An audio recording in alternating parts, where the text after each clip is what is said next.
I know you guys are gonna hate on this one. Come on. Actually, I think MR12 is not bad much at all. Everyone, take stock of what you just said a second there, guys.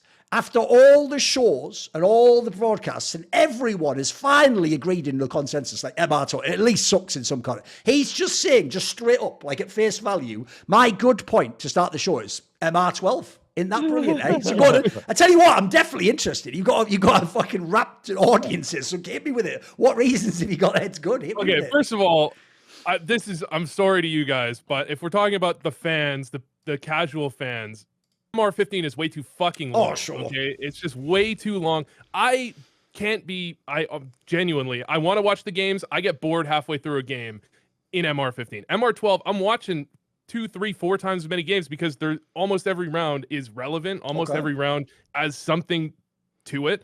And the biggest thing I think is that it actually made people realize the importance of the economy and adjust how they're playing. Because I posted this on Twitter before. In the last 3 months of CSGO, the team that won both pistols, if they won both pistols, if you didn't trade them or whatever, won the game 73% of the time in the top 20. First 3 months of CS2, 66%.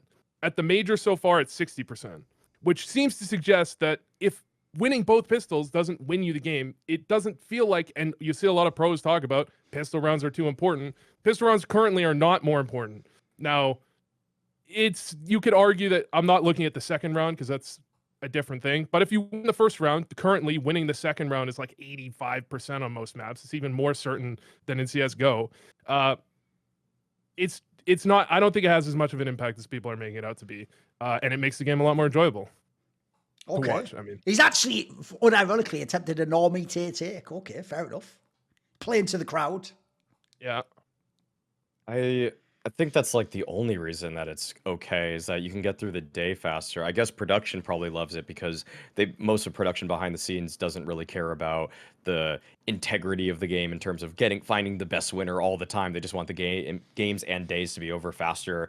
But I feel like when it comes to this I think what I would not mind about MR12 is if we always use BO3s. That's actually probably my take with this is that I would say that it's almost like there's a happy medium where we can use MR12, but that means it has to be a BO3 minimum because I do still feel like you say that the first round doesn't matter.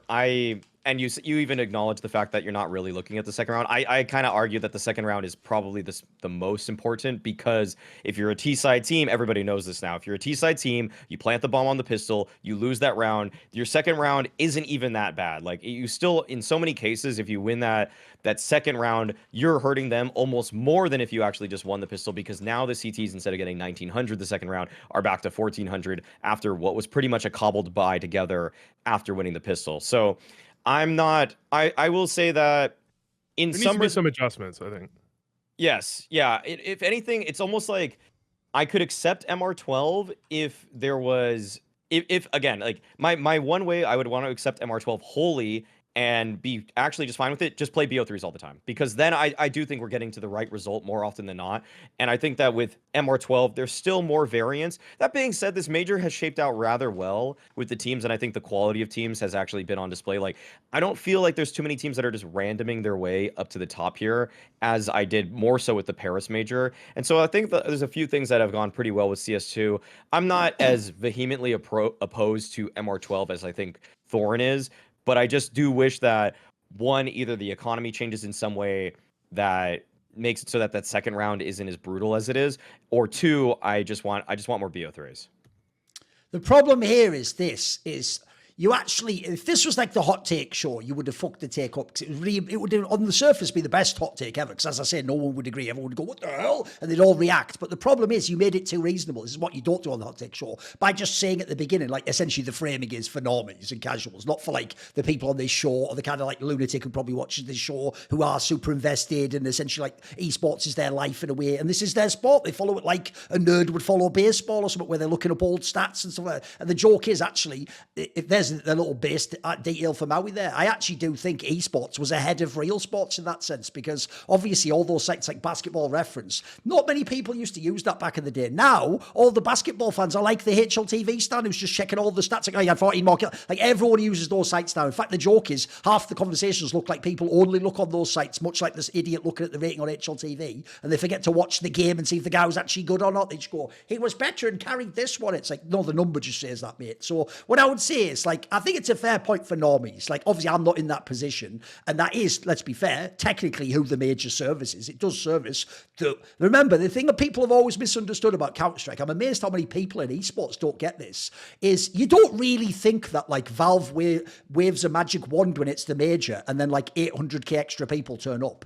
People who are normies don't watch normal Counter-Strike. They don't watch even IEM Cologne, by the way, guys. Like, even what to us are, like, just as good as a major. There's a reason their viewership never gets close to, like, the biggest majors, etc. But every major has the chance for the million viewers and stuff, because there's some people, or the normies tune in, like people, Americans tune in for the World Cup in soccer. You don't care about the sport, but you might watch the World Cup if it's on, because you heard it's a big thing. Or the other example is Europeans watch the Super Bowl, even though they don't watch hand egg at all and they don't know anything about American football. They just know it's a cultural thing and it's a big thing at that moment. So I would say, to be fair, you have, actually for the major particularly, you probably have a good case to make there. If at the moment it's only about, which it is in this current economy, in the economy of esports, it's only about maximum eyeballs. That's all you care about, is maximum eyeballs for as long as possible on your stream. So if it's the case that actually having MR15 means that people tune out, or the games get too boring, or they just don't even watch games, like I'll even say that to Maui's point. If it means you can fit in more games, especially if a few of them are quick, they're going to end up collectively potentially watching longer, because maybe they don't have that one game where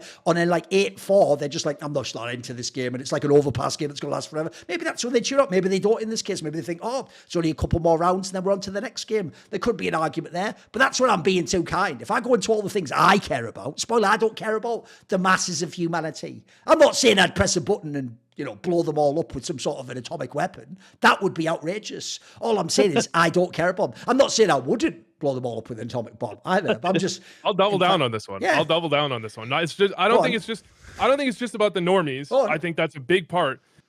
It is adjusted. It is like hyper sped up the meta. And I think teams, for good or for ill, because I'm a little bit annoyed about like fucking VP saving in a 4v5 on an anti-eco is fucking insane. But teams are playing, I think it's, I'm just going to repeat the same. It's hyper sped up the meta. Adjustments, starting in semi-stack stuff like on Nuke, you're seeing a lot of teams that will start one ramp and then they'll pivot back to elbow, and then they'll pivot outside and they'll triple outside and basically hard fight outside.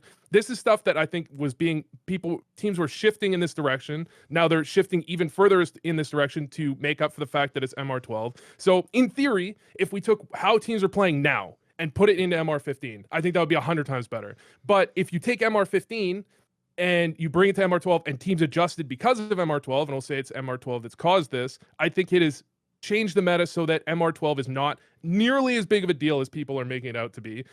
It's helped teams adjust the meta so they're not forcing every second round, which must have been, it's the only explanation I have for why pistols are less important in CS2 than in CSGO. It must be the way you're playing your economy.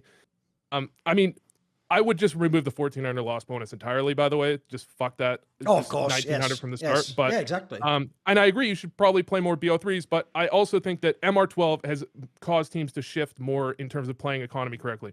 Again, would be better if it was MR15, in theory, for the hardcore, but because it only happened because of MR12, I'd say MR12 and MR15, I think in terms of the better team winning, I think it's not far off. I don't think it's very far off. I will even say, I also do think if you then want to make the argument that a lot of us do of we want BO3s and no more BO1s, you're going to have a way easier time selling the TOs on it if it's MR12, because the games will be quicker and they'll have the 2-0s. That might be... Like, the joke is a team like Spirit would run through a best of 3 in about fucking an hour and a half. Like, they could absolutely blast that, whereas that would take forever in even an MR15 one, just because of the extra rounds and the extra timeout that someone would take, and then the round where you do the existence timeout and you just talk. Like, that stuff doesn't exist anymore to some degree. I'm sort of with you on that one. The problem problem I have is this. I actually do think the biggest issue entirely is just the economy, like both of you were addressing. I looked it up now because I wanted to see how long ago this was. Unironically, one of the videos I am the most proud of ever making in the Thorin's Thoughts series is the one about that the economy was just about punishing CTs. And I looked it up, and I actually made this video, guys, in April of 2020. And some people, as Maui just pointed out, are figuring this stuff out now, 4 years later. Because what I did back then was I actually looked at the literal effect of the economy. Like you say, the classic example where it mega fucks you is if you win CT pistol, but then get force backed by the Ts and lose the second round, you can essentially just be behind on the economy forever. It's not like, because obviously there's not the old hard reset. So because there's not the hard reset, what happens basically is now you not only have to win the round. So normal Counter-Strike, you think I'm just trying to win the round, aren't I? Who cares if I'm in a 1v1? No. Now all of a sudden you have to win the round and have 3 people alive. Otherwise, constantly, you're not having enough weapons and utility as the CTs. And what it means is if you ever see a game like that, you'll just realize, you'll see that the flow of the game is about the least satisfying match you will ever watch. Because literally the CTs can win every round, seemingly. Not every round, obviously, because eventually a road would stack. But they can win, they can keep winning around, losing around. And if they do that, it's the worst possible scenario for them. They're constantly coming to the next buy round with a scuffed buy. They just won the round and did the 1v1 and won the clutch and everything. And this guy's got a farm ass because of it. Meanwhile, the T's just getting his AK again, getting his AK again, getting his AK every fucking round. So unfortunately, I do think it actually mega affects competitive play. And the worst thing is, like Maui said, I'm not as bothered about the pistols, but that second round, when that happens to the CTs, ruins the game. Because at the end of the day, it's like the thing we've been saying about qualifying to the major. The reason I keep saying it doesn't make sense, it's more important to qualify to the major than to win it, because one's supposed to be way bigger. Well, similarly, right, it can't make sense that the most important round a T can win is the second round of the game on a force when the CT won the pistol. And in doing so, I tell you what, to be fair, I've never run the stats through. I might get someone to run the stats on that, what happens when that happens, because I feel like just anecdotally, yeah, it's caused a lot of big games. I will also say the other thing that skews that one is it's even worse if you have one of the superstars like a Zero or a Simple, because that guy on T with the AK that you buy in the Force just wins you the round with so much more than a random player on Falcons like Boros or something, So there is that angle. Then the last thing I'll say is this. So I do think the economy is way bigger than everything else. That would be around, I wouldn't even say MR12. My number one thing to Valve is change the economy, because if you do, MR12 itself would be better. Old MR12 didn't have this thing. And then lastly, people's whole reasoning for changing to MR12 was time length, right? The saddest thing is, this is where, when people are doing nerd stuff, they're sometimes just too late to get to the right info. Because I don't know how many of you saw this, but I believe it was Nero. It was one of those guys. It was either Nero or King Depth from HLTV. They actually looked into this, and something like a month or whatever after we'd already changed to MR12, they discovered that it wasn't even MR12 or 15 that was making the games go longer. It was just when Valve increased the fucking round timer. When they made the round last longer and the bomb timer went up 10 seconds. It turned out, no joke, that was the thing that made all the games last longer. And obviously that's something we've never done anything with. So I do think, to bring it all the way back, I actually do think there are a lot of options to compromise to make this situation better. I actually think with the current scenario we have now is the worst implementation of MR12. Either fix the economy or just shorten the round length anyway, then he could also play more BO3s, by the way, or do something like... I can't remember what the last angle was, but yeah, you get the premise. And the last thing I'll say is this. The reason why, though, I will say I don't myself agree on the thing of play to the normie crowd is because I actually think, even though you might initially make some decent changes that are like a reasonable compromise, not some crazy Faustian bargain, I think it eventually will become a Faustian bargain if you play to the normies. The obvious example I would give would be, think of a sport like American football. I mean, I would say they've already done this. You actually will ruin a sport like that if you try to make it for casuals who don't understand the sport very well. It's a very complicated sport for a reason. And if you're coming in sort of saying, yeah, but I don't want to understand all that, make it simple for me, you'll ruin what actually the purists loved about American football at that point in time. I would say that's something that's happened to a lot of sports. So yeah, any final points on this one? We're moving on.